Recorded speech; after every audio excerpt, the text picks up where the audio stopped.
Hello everybody, this is Abraham with North Shore Computer Services. What we got here is a couple of adapters for, believe it or not, reel-to-reel players.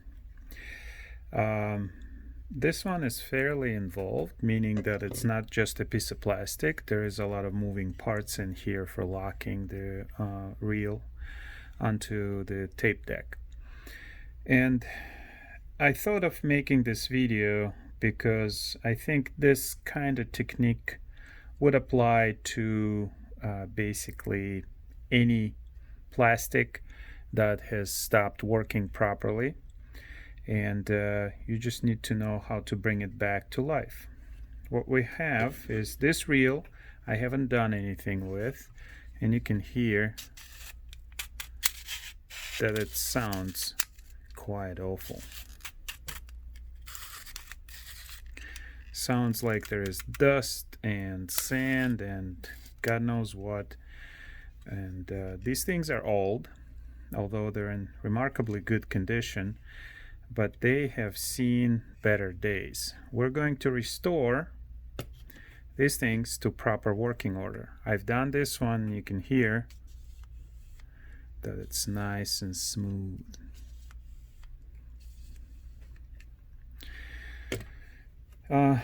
Basically, one thing that you need to be aware of is you shouldn't be afraid, even though this one is a little bit intimidating. There's quite a few parts. This one is big. There are a lot of times I deal with much smaller parts, and same approach. You basically just go ahead and do it. If you don't know whether you can put it back together or not, in my case I have two of them, so I was using the assembled one as a reference. If you don't have, take pictures. Take pictures of when it's assembled and take pictures as you take it apart. Alright, let's dig in. First we'll just remove this piece. Tools we need: toothbrush, screwdriver, some pliers, and this is the great stuff, white grease. This is from Hobby Lube, and this one works really well with plastics. I'm gonna pull out some screws. As I said, these adapters are very old. They come here from 70s, maybe 80s. If it's 80s, it's beginning of 80s. And they have been in sand or something similar to sand, but they have not been in the sun. That's what makes the plastic brittle. Take this off. Take this off. This is a single piece, and you can see that there is, well, I don't know how well it's visible, but there is quite a bit of dust in there.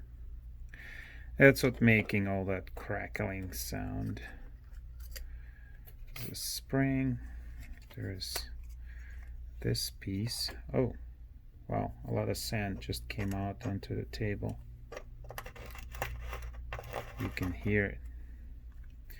And there is another piece. All right, next, washing. Let me collect all this and take it to the sink.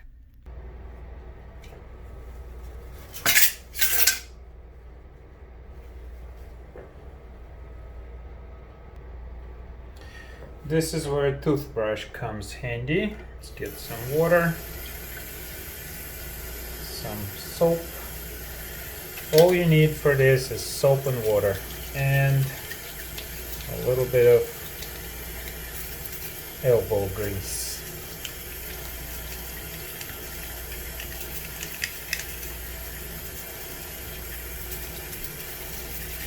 Whenever I use toothbrush for cleaning parts, I think about my teeth, and toothbrushes do a really good job of cleaning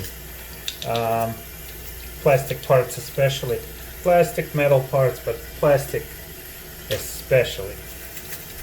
So when I think about my teeth, I feel really good letting toothbrush do its work in my mouth. Now, I can't see how it does the work, and whenever I go to the dentist, they seem to find something that they need to remove, meaning calcification, whatever. But if there was no toothbrush, the situation would be much dire in your mouth. So, brush your teeth. If somebody is listening or watching this and you haven't brushed your teeth today, go and brush them. It's a useful habit that will prolong the life of your teeth. All right. You don't need to use any chemicals here. This is just soap and water. Just cleaning. Now these metal pieces will start rusting if we don't do anything. So the only thing we need to do on them is really just dry them. Air dry, but plastic is okay with air drying. What I find sometimes, if you just let it air dry, you might see some white spots, especially if it's a bigger component. So in that case, paper towel. There's nothing better than a paper towel. Oh, come on. No cooperation.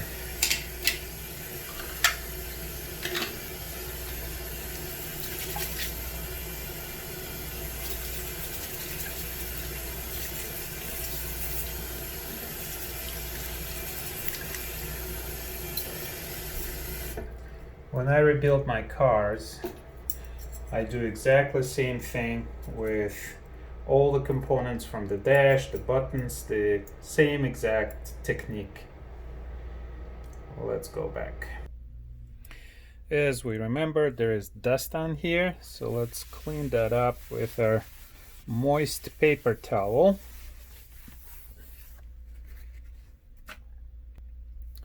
We'll get a clean paper towel and let's start looking at it.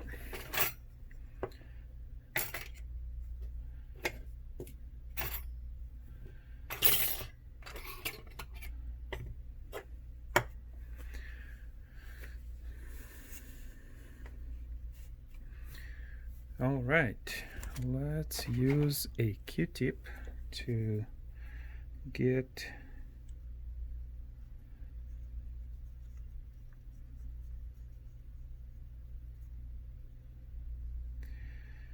the areas where toothbrush might have missed. Toothbrush is a fine instrument, but it's not perfect. If there was some kind of lubricant on here, there will be areas where that lubricant was left intact.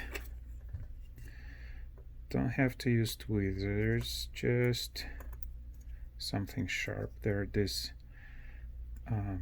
cuts that are designed to keep the lubricant in them. All right, this one is dry. This one is dry.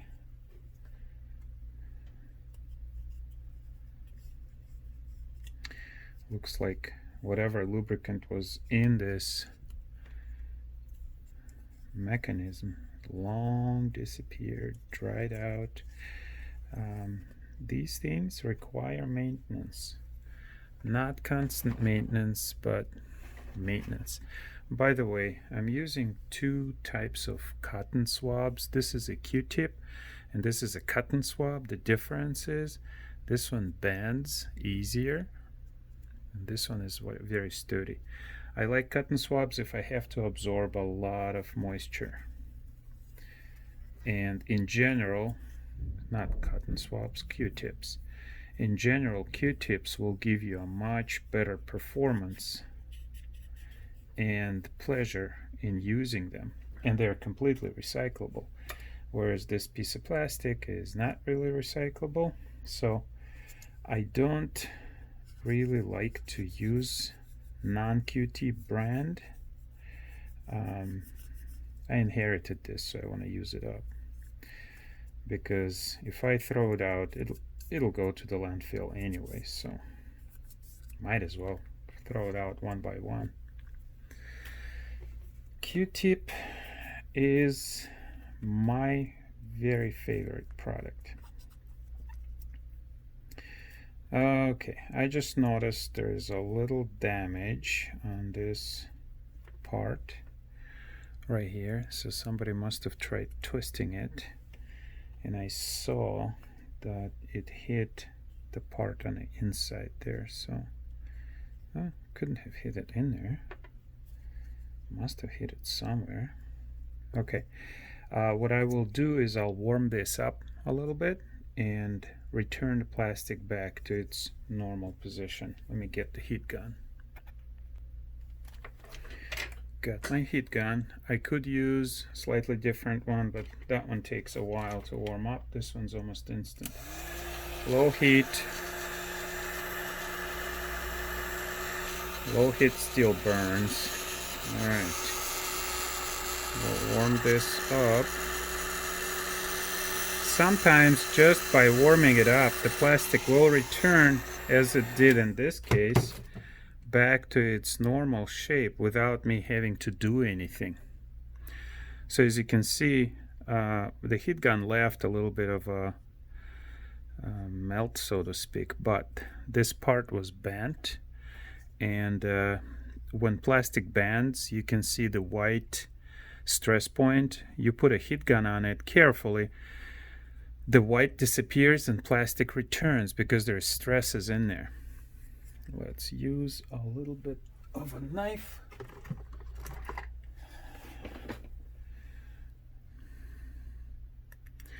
Interesting, one thing that you cannot see on YouTube is smell. This plastic has embedded smell in it from the 80s, when they were making plastics with different kind of smells. It's not a bad smell, but it's an interesting perfume type smell. We have our pieces laid out and cleaned out and prepped for assembly. This one goes in here.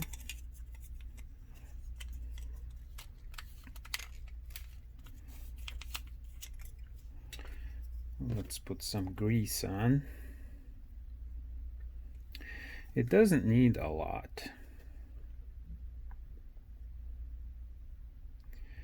but if there are these areas where the grease is supposed to go into, definitely get those filled in.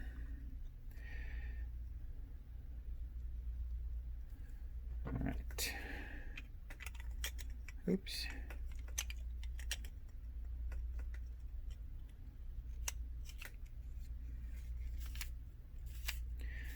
Like I said, this does apply to a lot of the stuff that's in your car, namely electronics, buttons. Just take it apart carefully, just like here, and clean it, and it'll work like new again. Next, we have this piece. All right.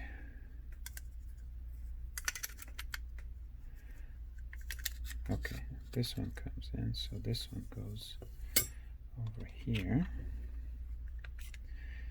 All right, let's put some grease here.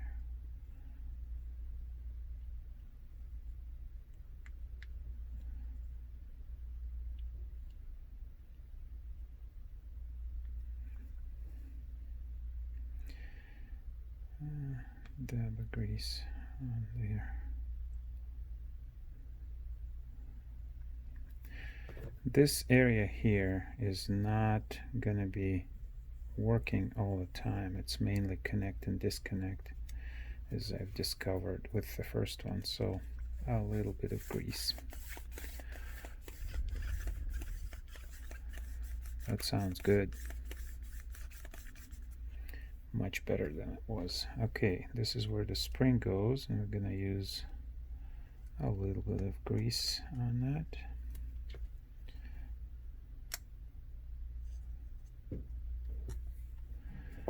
And this guy is pushing the spring down over here. So this needs a lot of grease. This is an internal part. And this needs a lot of grease. That's also an internal part. A lot, not a lot, not like your own tractor, but more than everywhere else.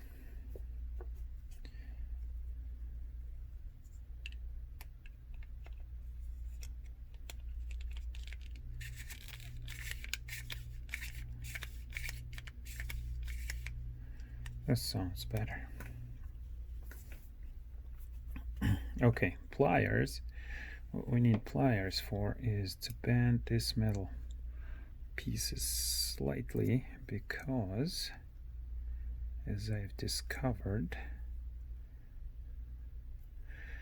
the metal has been pushing this piece for a very long time, and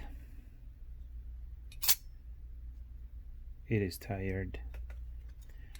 It's not like metal fatigue, but it has bent itself back and does not hold this little this ring very well. Oops, I missed it. Now there is a position where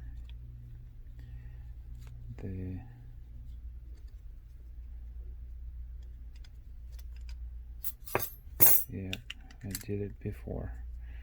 This one has to go into a very specific position for all these holes to meet there. Okay. Okay.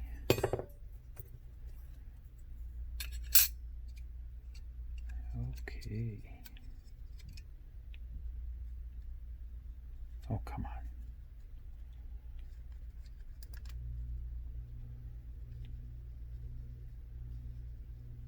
There.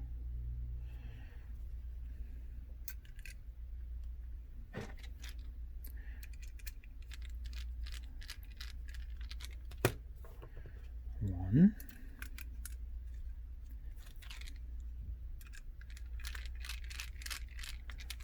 Two.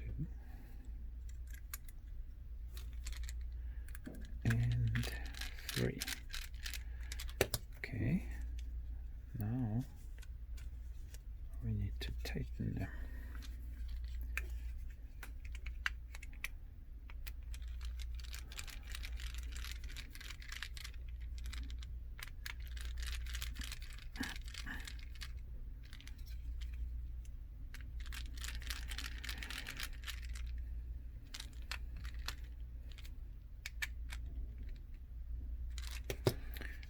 All right. Nice and smooth.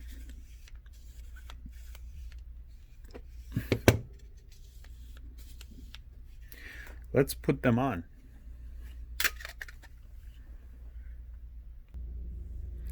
Here it is, the Pioneer 909. Turn it on. Ah, beautiful. Let's put the first one on. And the second one. You put the reels on, and then these things, you put the reel in and then you lock it in place. So Beautiful. It would be nice if these were Pioneer, but I like TIAC also, and these are TIAC. My next, or one of the coming videos, is going to be about redoing this whole deck on the inside and the outside. It is nice, everything about it is good, but I do want to make sure that all the belts are replaced and the rollers replaced, and everything that needs to be oiled is oiled. It does work. I don't have tapes, but I was able to turn it on. I can show you. Oops. There. It does work. And I don't have an amplifier to hook up to it, so it'll be a project. But I was looking for a machine like this for a really long time. For the future. Thank you for watching. Enjoy. Like if you like the videos, subscribe, and save money.